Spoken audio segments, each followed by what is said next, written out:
All right, and welcome to Prepper Talk Radio, radio for the ready-minded. I am, as usual, Scott, and we've got the prepared guy in a remote location. That's right. I guess I'm at the remote location. You're at the remote location. OPSEC. You're at a remote, undisclosed location. There we go. I will disclose my location on our next episode because we're filming both tonight from one place.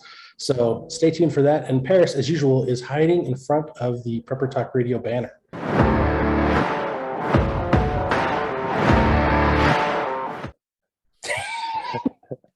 So welcome everybody. We've got a fun sponsor note to talk about. We've been talking about Fortress Clothing the last couple of weeks. If you've been listening to the podcasts, if you've been checking our social media, especially Facebook, get over there because right now Fortress Clothing, you can find them on preppertalkradio.com, linked there.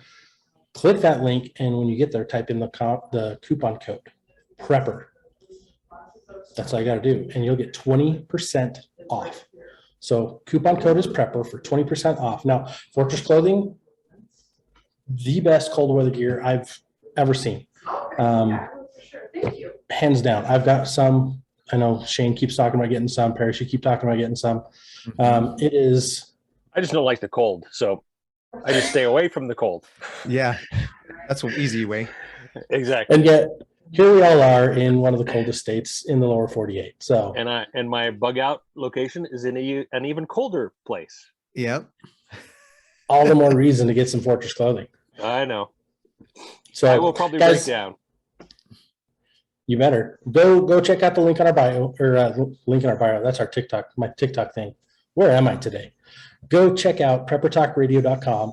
Make sure you're subscribing wherever you're listening to this. And if you could give us a review, we'd love to get your feedback on that platform. So without any further ado, let's jump into our topic of the day, which is one of Shane's favorites, one of my favorites, and I think it's becoming one of Paris's favorites as well. Oh, yeah. Everyday carry, also known as EDC. EDC. You guys done a pocket dump lately? No. What's a pocket dump, Scott? I don't know what that is. You do too. You tell me what a pocket dump is, Shane. You're the one that taught me. Pull everything out of your pockets, lay it on the table, and this has been a hot topic in the prepping world for a long time. EDC. Let's show a picture, an Instagram of everything that's in your pocket. Right? Dump your pockets and take a picture of it. Okay, that's kind of old now. I think that I've outgrown that at this point. So I have a different way to go about EDC than maybe you or I have talked about previously, or maybe talked about it on our previous shows. So we will get there. You go. I've got a bottle of water in your pocket. Easy. So I always carry a bottle of water with me. In your pocket. Not necessarily in my pocket, but it's usually in my hand. And the hand can form a pocket. Well, I have my water bottle has a carabiner clip to it, and I actually put this on my belt loop so I can go hands-free with my water bottle. Although people think I am people think I have a catheter though usually, and they're like, "Are you okay, Paris?" I'm like, "Yeah, I'm fine. It's my water bottle." Do you want to park over here in the handicap and get closer to the store, sir? Hey, whatever works to get closer. Right. So I have my belief on everyday carry is not just what's in your pocket, but what's on you and what's around you. And I agree. Even though that breaks the rule of carry, it might be in my car. It might be in my backpack. Like whenever I leave the house, I've got a couple of backpacks with me. One in the car, which is my get home bag, and then I also have my work bag. Like everything that I carry in there is multiple purposes. You know, I've got breath mints, I've got gum, I've got a toothbrush, I've got toothpaste, I've got headphones. Now, Scott, the everyday or EDC purists, as I would refer to them, would completely disagree with you and I. And I have evolved as well to exactly what you're saying there. And I don't know if I actually ever was a EDC purist, and I just made up that term just right now. But essentially, yeah, EDC is if you don't have it on you, if you can't stand up and walk away with what's in your pockets, what's in your hand. Okay, we'll give you that little bit of leeway there, Scott. But whatever's in your pockets, and that's one of the reasons why a lot of people wear these cargo pants, right? They have a lot of pockets. You know, again, referring back to Burt Gummer, he would wear that vest with kind of a tactical vest with lots of pockets. So he would I have got my vest on everything for you, Shane. There you go. And so obviously in his situation, living in the middle of the desert, right, away from home, it makes sense to actually have, you know, lots of pockets with everything on your person. So when you get out of your vehicle, you have that with you. But I think that's kind of few and far between. However, I know there are a number of EDC purists out there who say if it's not on you, it doesn't count. You know, you can't have it in a bag. Can't have it in a bag. It can't be in your vehicle. But I disagree with that. I'm going to push some things away, and I'll show you what's in my pockets. Pocket knife. You guys know what this is? Nope. The lighter, maybe? Nope. It's my glasses. Oh, that's awesome. I can use these to read, to start a fire, and to start a fight. You know, you wouldn't hit a guy with glasses on. And now you look like a biker dude. You know? I do, like, and then I also have my keys, which I have a sharpener. Or my knife. My wallet. Everybody carries a wallet. But in my wallet, I also carry silver and cash. Why? I have ran into so many issues where the power's out and I can't run a card. So I always carry cash. And a lot of people are like, you're crazy. Why do you carry cash? And I'm like, I need to. Because you'll need it. Because it's come up so many times that it doesn't make sense not to. And the thing about carrying cash as well, in my opinion, is kind of going off the topic a little bit, is if everybody concedes to just using digital currency, then it's easier when they take the dollar away from us, right? They take our cash away from us. Oh, I didn't use it anyway. But if you kind of compel others to accept your cash and to make change and to teach these youngins how to actually make change, right? Because I've seen lots of instances where I go and pay cash and I can tell they're struggling to make change. So multiple reasons why they carry cash.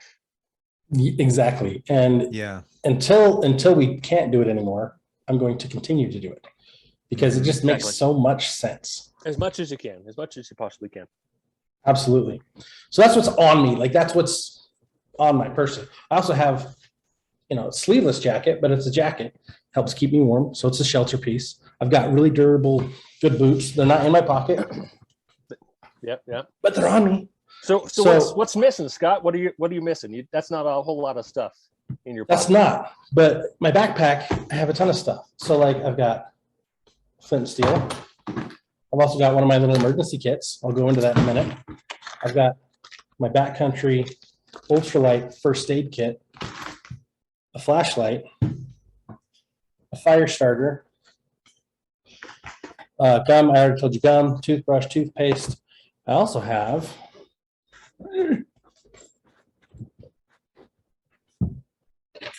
one of these bad boys. Oh, that's cool. Like a multi-tool. This is my many different adaptable pieces screwdriver set. And it's an actual tool. You know, I carry the Swiss tool, which is nice, but it's still not the same as carrying a full-on tool like a full pair of pliers or screwdrivers or whatever. It's good at a few things, but not great at a lot of things. Well, yours has pliers though, doesn't it, Shane? Yeah, it does, and they're pretty good. They're pretty good pliers. But it goes to the point of carry what makes sense to you. Like I have this in my backpack pretty much all the time. You know, I have pliers and everything else in the car. Sometimes I'm carrying it on me. I didn't put it on today because I'm a knucklehead, but I always have something somewhere. I like to have the redundancy. But then in this, my little waterproof kit, keep that in my backpack. This has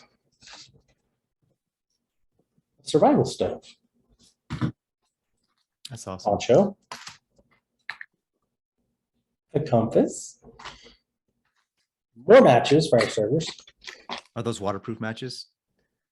They are a pen with a glass breaking tip, emergency whistle. Gosh, got so many little things here. A headlamp, And then I've got all my little tiny tools. Oh, that's in that little teeny box there, Scott. Yeah, I was thinking you got a Mary Poppins box right now. This is my Mary Poppins box. Stuff out. So I got this tool, which has different size wrench settings, a little blade that's kind of sharp, a saw, and I can measure things up to 28 millimeters. Nice. I've got, they're unbranded. It's just stainless steel. You can buy these pretty much anywhere online, and they're mostly garbage. Washington Federal, when I used to have a membership there, I got this cool bottle opener, letter opener, pokey holer, all these different screwdriver tips that are also this different sizes for wrench nuts. Can opener, I can measure Up the same to length, 5 centimeters. 5 centimeters. Right. And then I have, I'll hold that one for later. I have this credit card knife.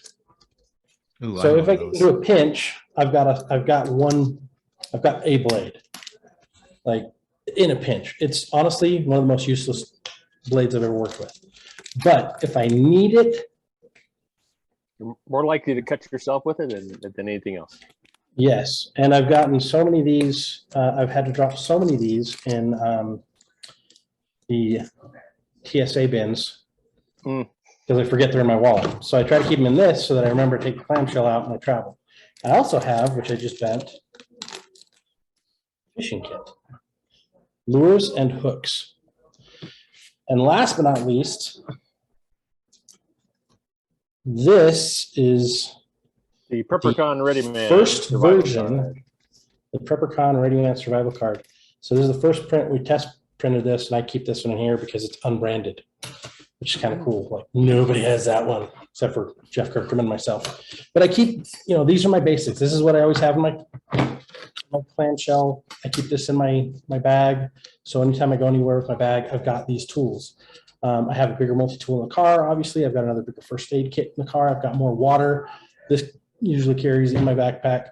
I got more stuff in the car, right? And that's my next layer. So my first layer of protection is what I carry on me. The next layer, and what we call the ready radius, is my backpack. The next layer after that, my car or my house or my office. Wherever you are, you need to take into consideration the things you have around you. Like I'm in a office storefront here that has power, that has water, that has a bathroom. I don't have to carry a bathroom with me, right? And as a guy, we're pretty lucky. We can just go find a tree or a bush. But there's different features here where I am that I could use in a survival situation. There's cordage. There's plenty of things edible that I could eat here. Like, just take into consideration the things that are around you, and remember you can utilize those in an emergency situation. So with that being said, I was going to say, for me, I don't orient my preparedness toward emergencies. I orient my preparedness toward everyday, right? That's why EDC, everyday carry. And so it's things that I use pretty much every day for the most part. And part of my everyday carry items are things that are not on my person, which again, the purists would, I guess, disagree with. But I have my business bag that has, a lot of those things that I'll need. Some Excedrin, right? Some essential oils, those types of things I use every day. And then again, it's kind of like the MERS, the lady's purse, my man bag, whatever you want to call it. And the things I carry are things that I've tested, I use a lot, that I know are reliable. I know you showed some of the things, some of the smaller kind of gadgets. I've eliminated all those little items from my kits. I don't find a whole lot of use for many of those things, and I think a lot of it comes down to, like, for example, I don't usually have a compass on me. If I'm going somewhere that I am not familiar with, yeah, I'll make sure I have a compass with me. But I like to also try and practice my skills in and knowing which direction is north, south, east, or west is, I guess it is a skill, depending on where you're at, but it is pretty easy to tell, by the sun, by shadows, all kinds of ways of determining which way is north, south, east, and west. And that's another way to practice skills. What's funny is a lot of people don't know how to do that, though. Yeah. You get to a new city and they're like, I have no idea where I'm going. And a lot of people, don't know how to find addresses either, north, south, east, west. Here in Utah, It's pretty easy. It's a grid system, and you go so many numbers north, so many numbers east, and it's pretty easy to find. And I find that people come here and they say, I don't know how to find addresses here. Okay, how does that, they just can't find it. And I go to another town and all the streets are by names, and I have no idea how to navigate without a GPS or asking directions, right? So it's completely the opposite. But I think look at like Bear Grylls or these other, like Les Stroud, they go to certain areas, they get dropped off with what they have, right? What I'm using air quotes here, what they have. So that's the kind of the idea of the EDC. You get thrust into a situation where all you have is what's on you. Okay, how often is that going to happen? I'm going to fall out of a plane. I grab a parachute and I land and survive, and I have a pocket knife and a flashlight on me. Okay, great. It's good for show, but it's not reality. Exactly. Even though it's reality TV. Exactly. And if I find myself going to some place, I'm going to carry more stuff on my person. I'm going to have maybe my pockets full, or I'm going to have a backpack or something that will not leave my person, right? That's always with me. I'll have water filter, those types of things, shelter, a good Gore-Tex jacket, those types of things that I keep on me that won't leave my person. So that way, I guess it would technically be called EDC, but I'm not going to throw that backpack on just to go into the Costco, right, to pick something up. So again, the purist would say, okay, that's not EDC because you didn't wear it into the Costco. Okay, Costco can be pretty wild. Costco can be pretty wild sometimes. Prepared, man, when you go into the Costco. And so, especially now, they don't have food anymore, or at least rarely. So like you're going to starve because you can't walk around and get free food. Oh, I see what you're saying. They don't give away samples and such. Yeah, the samples are gone. Like you might get one, and you used to get like 80. You can have a full lunch for free, and now it's just walking around. Super light appetizer. It's horrible. I'm moving too fast. I'm moving too fast when I'm there to take any taste test. I'm like, sorry, I'm on a mission. I'm focused. I got to get this, get out. So I guess what I'm saying is, if you're going to find yourself in a certain place, you need to change up what you're going to carry, right? But how likely is it that you're going to be like Bear Grylls and you're going to have to rappel down into a cave off a vine, right? Because you didn't bring a rope with you. So again, like Scott's saying, ready radius. Scott and I guess really Scott came up with that, and we wrote a little pamphlet about it, and about the ready radius and keeping things within a certain distance of you, your person, your car, your house, whatever. Like say for your car, we talked about having the get home bag. You've got that in your car, so that helps you get to the next place, and that helps you get to the next place, and so forth. So that having that radius mindset of preparedness rather than just carrying everything on your body. And maybe that's important at some point. Maybe you do need to wear a Burt Gummer vest full of stuff when you're out in the field. Especially like the more challenging your area, the more things you want to make sure you have with you. When I think of disasters, I'm not talking about just natural disasters. Like it's a disaster if I get 2 flat tires. Mm-hmm. It's a disruption of my day if I get 1. But if I get 2, then I'm like, seriously? Yeah. That's a disaster. That's an actual emergency scenario, right? So you got to look at, okay, what are the things that I could face on a daily basis? Again, we go back to the mom. The brand new mom is one of the best overly prepared people when she goes out. It takes longer to get out. She goes out for less time, but she's got like a week's worth of clothes and food and water and everything else that the kid's going to need because of one bad experience. Right? They have that one bad experience. Like, nope, we're not doing this unless I have all this stuff and we're going to be safe.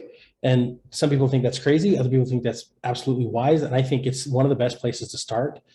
Everybody in preparedness kind of goes through that phase of I need more and more and more every time I leave the house. And then they kind of get back to the point of, okay, this is what makes sense every day.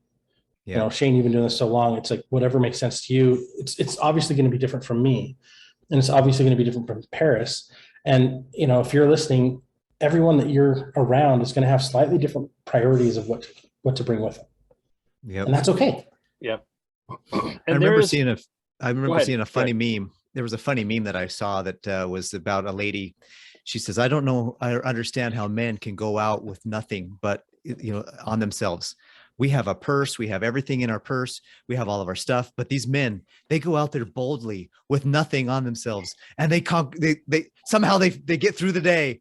And I'm thinking to myself, that's a perfect example of an EDC. These ladies with their purses, they have their makeup in there. They have their extra. My wife has a ton of medicines in there, like the Tylenol. Like we're out and about, and I'm like, man, my head hurts. She's like, well, here you go. I'm like, wait, how did you? Where did that come from? Like, did you just magically pull it out? So she's got a ton of stuff in that purse. And I thought, you know what? I want to have a man bag because I want to be cool like my wife. Because my wife has all the cool stuff in there, and I wanted to do that. So I got myself one. It's like a sling over the shoulder one, so it looks more manly. So I can be more manly. Well, yeah, it's the Messenger business bag. bag. That's what I can exactly the messenger bag, business bag. We should just call them a mag. Mag. Man bag. Well, mag. that term is already taken. Mutual assistance. Magazine. Group, mag. Oh yeah. Well, there's two different mag, mutual assistance group. Anyway, I wanted to, on the same topic of EDC, address the elephant in the room, right? The thing we haven't talked about that should never leave your body. No matter where I go, I'm in the house. When I wake up in the morning, I get dressed, this goes on, and it stays on me. Even on Sunday, I wake up and this is on throughout the day in my house, even if I never leave my house. So I've ingrained this particular thing in my mind so that it's always with me, regardless of where I go. And that is, of course, the concealed carry, and also a spare magazine as well. And, I know you're saying Paris. That's not a clip. No, this is not a clip, Scott. This is not a clip. It's a magazine. Washington, D.C. will tell you otherwise, but please listen to Shane. There's not a ghost gun either. So, I mean, as you're saying, Paris, we look like we don't have anything on me. At least, I'm pretty low profile in what I'm carrying, but I do have a number of things that you won't notice on me. You won't notice I have these on me, but they're always on me. And I've even got a particular uncle. He comes up whenever I see him, he gives me a hug, and he always reaches right for my concealed carry. Oh, yep, you're carrying. I just checking, make sure you're still carrying. Every time he does. And it's been, I've been carrying for a good 20 plus years. And so it's quite an evolution in carrying the firearm every day, from carrying smaller caliber to larger, wanting to go bigger and bigger and carry larger and larger, handguns. Are you still at 9 mil, or have you jumped up to 40? That's what I've settled on. 9 mil subcompact. So the shorter grip, shorter barrel. I can even carry full size, but it does tend to show a little bit. But here in Utah, it's not a big deal. I know in other states, I think in California in particular, if your weapon shows at all, if you bend over and your shirt rises up and it gets hooked on your firearm, that can be, I don't know if it's misdemeanor or what, but yeah, you get in trouble for even showing. In Utah, not a big deal. You can open carry, you can conceal carry without a permit. Just you're limited to certain places, like you can't go in schools and such without a permit. But I think for me, that's the most important thing of my EDC is carrying that. If you'll notice, it is chambered, it's cocked and chambered. So there's a round in there. And that's the way to carry, is so that I don't have to try and chamber around last second and be vulnerable. I can spring right into action if need be. And of course, that's a lot of practice, a lot of training, and a lot of thinking about situations before they happen and making those decisions first. So that's the most serious thing I think about EDC. But of course, I have the same things, the pocket knife, the flashlight, the multi-tool. Those are on my body all the time. Certain things that are the most critical are always on me. Do I need a lighter on me? No, I don't need a lighter on me. I think I'll survive. But and then it depends on the season. Jacket, appropriate clothing, and so forth. That's also EDC to me as well. Let me share with you a story. I had a guy come up to my back door, walk into my back my back gate. He walked in my gate, walked up to my back door. And my kids are like, hey, Dad, there's somebody in the backyard. And I'm like, what is going on? So I grab a flashlight that I have, which is a high lumen flashlight. It's a tactical flashlight, and it's something that I carry. It's nearby, always nearby. And if I can, I take it with me in my pockets. But I opened the door, and sure enough, there was this guy high as a kite on some, who knows what he was high on, probably a mixture of things. And he was asking me if I was his dealer. And I said, no, I'm not. And I shined it right in his eyes, totally put him off guard, backed him way up from me so that I could have that distance. And then I said, we need to walk to the front of the house. And I called 911 and got him out of there. And that was all with that high lumen flashlight right in his eyes. So there's some defensive reasons to carry a flashlight as well, because especially if you have a good bright one and have it nearby. I wasn't necessarily in my pocket, but it was within my radius. It was right there where I knew where it was, so I could grab it as I was going. And so there's lots of reasons, whether it's a gun for defense or a high powered flashlight that you can shine in someone's eyes just to kind of back off, or even you have pepper spray. There's other things like that you can keep in your purse, or the ladies keep it in their purse, but as guys, we can put it in our pockets, in our keychains. There's keychain pepper spray now too. So a lot of defensive options for that. One of my daughters carries a taser around with her everywhere. So, or a collapsible baton, those types of things for defense. Nice. It doesn't always have to be a firearm, but that's what I've chosen. That's the thing, is like find what makes the most sense for you. And then whatever you're carrying with you, make sure you're practicing. Like if you're carrying a baton, do you know how to use the baton? Do you know how to deploy it quickly? Like same thing with a sidearm. Do you know how to use it? Do you know how to, muscle memory your way through it? So you're not, okay, now I got to look at it and chamber around. Oh, there's a bad guy. Let me pull it out. Let me chamber around. Let me find him and then acquire my target, and now squeeze the trigger, right? I hope it's not on safety. Right? You've got to be able to go through that entire process without having to chamber it, because it's already chambered, because you've trained on it. You know how to, as you're unholstering, taking the safety off, as soon as the front of the gun is in front of you, right? As soon as it's cleared your body, the safety's off. And when your adrenaline is running through your body, you're not always thinking clearly, right? So that's where rehearsing and practicing and it really comes into play, especially firearms. Oh yeah, I think that's one of the videos I saw online that I thought was actually quite impressive. You see actors prep for a role, and I saw Keanu Reeves, his prep for his John Wick, and he had like 3 different guns on him, all live, all chambered, all ready to go, and he's switching through them, going through this course, and I'm like, he has obviously done a ton of training. And it's like he's going to go into a movie where it's all blanks and all dummy guns, and it's like still he's got muzzle awareness. He's not pointing at anything he doesn't intend to destroy. And so it comes back to make sure you're training on anything you're carrying with you. Do you know how to use a knife safely? You're carrying a knife. Do you know how to, you've got car keys. That means you're getting in a car. Do you know how to drive safely without putting other people's lives in danger? Again, it all comes back to just personal responsibility. And that's why we love everyday carry, because it's part of our personal responsibility. Put the things that are important to you in your pockets, in your backpack, in your car, so that you have them if you need them. Yeah, to your point there, Scott, I'll find myself with my knife, cleaning my fingernails, in church or wherever. And everybody's looking at me like, aren't you afraid of getting cut? Like, no, I'm not. I'm perfectly comfortable using a sharp knife to clean out my fingernails and even cut away calluses and such, because I know how to use it. I'm confident with it. You've got experience, loads and loads of experience. My grandpa used to carry an old timer with him everywhere he went. And for those knife collectors, I mean, those knives are forever old, and they all look exactly the same, styling and everything else. But he always carried it, and I always thought it was so cool. Like, someday I'll carry a pocket knife. I remember thinking that when I was like 4. And when I got my first pocket knife, I'm like, broke it out to try to clean under my fingernails, like I saw him do at church, just like you do. And I'm like, oh, that's bleeding. I cut myself with my first knife as well. That mom and dad took it away. It was a Swiss Army knife, one of the smaller ones. Mom and dad took it away from me right away. And my son, when I gave him his first Swiss Army knife, he cut himself right away as well. And you hope they do, but in the smallest way possible, so they get the feel for it. They know, right. But not lose a finger and be like, Dad, what's wrong with this? I lost a finger and a thumb. I'm like, my daughter's 5, and she's like, can I have a pocket knife? I'm like, when you're 8. I'm like, right now, if I give her a pocket knife, it'd be danger for everybody. Yeah. Like, she's crazy. She's brilliant, but she's crazy because she's 5.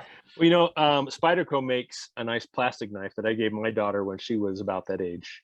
It looks kind of like this, but it was plastic, so it was full size, so she could start to learn how to open it and That's a great idea. use it. So That's cool. That's a great idea. I started with my kids early. As soon as we go camping, I'd say, okay, I'll give you this knife, but I got to be here watching you and sit right next to me and whittle on the stick, or, teach them about how to, carve obviously they would carve spears to then go, stab each other with. So it was either the knife or the spear that we'd have to worry about. So, but the knife made the spear.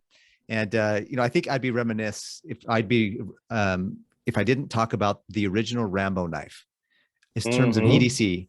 The one where you take the end off and you unscrew it, and there's that little hollow tube that you have, like the fishing line and the matches and all that stuff. Boy, when I was a kid, that Rambo knife, I called it the Rambo knife. I don't know if it was actually called the Rambo knife. Everybody called it the Rambo knife. Survival knife. I love that thing. That was so awesome. I had one as well. When I think I was about 10, I bugged my dad for weeks on end to buy me one, and finally, it was like $10 or $20. And yeah, I was so excited to get. I wish I still had it. I have no idea where that knife is. Had the compass on the end too. Oh yeah, compass on the end. You open it up, have all the gear, fishing gear, and everything on the inside of the handle. That was that was a sweet knife. I wish I still had mine somewhere. Did you get yours out of Boys Life? No, I probably did. Local store. I don't remember where. But. Okay, I got mine out of Boys Life. My dad got one, and I was like, "That's so cool!" And I learned you could save up these little token the corner pieces off your Boys Life. So I threw every Boys Life I had, and I got all my friends. I'm like, "Hey, can I have that?" And I took them, collected them all, and then I had to pay like $8 in shipping. So I'm like, I could have just went and bought one for $10. But I'm like, I went through all the work, got it, and I got the knife, and I got home and had the cheapest, like most garbage plastic sheath, and the compass broke the first time I dropped the knife and leaked everywhere. I'm like, this sucks. But so you like didn't begging my want dad that for his. You didn't want that knife to leave your side, right? You wanted it on your belt. You wanted it always with you. There's your first EDC experience right there. Yeah, that's the first reason. That was the reason why I got a belt. Like I wore pants without belts for years, and I'm like, I don't need a belt. And then all of a sudden, I'm like, I need something to hold my knife. My shorts have belts. I have belts on my shorts. I can't go without a belt. Yeah, and now it's like I have to have a belt. So thank you, EDC, for changing my life. I think my Rambo knife, the nut in the middle that held the blade to the handle came loose so many times. I always had to unscrew it, take everything out, and tighten that nut down so I could actually keep it a strong knife. So yeah, but those, man, I think I bought 2 or 3 of them because I was like, this is, I was living the dream, with that Rambo knife on my side. I was transported the minute I put it on, the minute I strapped it on, I was transported into the jungles of who knows where, and I was going to save the day. You got matches in there, you got your compass, you got your fishing gear. Yeah, and everything's wrapped in a little plastic bag. Yeah, little. That you had no idea what to do with it. It was there, right. But as a kid, you had no idea how to use any of that stuff. In fact, I actually thought I could throw that knife like Rambo did in his movies.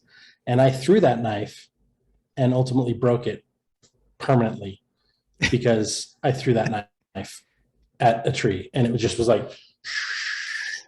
Despite what people think, knives are not for throwing. You don't want to throw something that you're going to use, that you need to defend yourself. If it is a defense tool, you don't want to throw it. You want to keep it in your hand. Don't throw your knife. Absolutely. Or have knives specific for throwing, because there are knives that are specifically weighted for throwing. Correct. Yeah.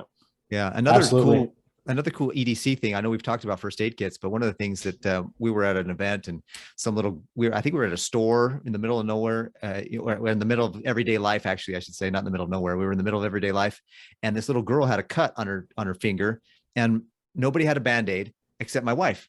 In her purse, she pulls out a little pouch that she has with all the little Band-Aids, and she wrapped that little girl's finger up, and the parents were like, "Thank you so much." And we're like, "Yeah, that's why." My wife, it's so important to have these things, because you never know when you're going to need them, to not just for yourself, but to help other people too, because there's going to be other people that are going to need some of the Band-Aid maybe, and you'll have it and you'll be available to help them out. Yeah, absolutely. And it really does change your life, your worldview, and I tell people, if you haven't carried a pocket knife, if you've never carried, or even a multi-tool, put one on, start carrying it, and you will be amazed at how often you use that thing. And then you'll realize, how did I never carry a knife before? Because I use it all the time. Yeah. that's just something simple a place to get started with your obsession into EDC. And when you don't have it for some reason and you reach for it, like there's panic. It's shock. You feel naked. Yeah. You're like, oh, Yeah, my knife, yeah. my Where keys, is it? you know, right? My phone. Oh. And it's like, my glasses, like whatever it is. It's like, oh, it's always, you know, check your stuff, keep track of it at night, you know, put it where you want to always grab it and put it in your pockets as you go.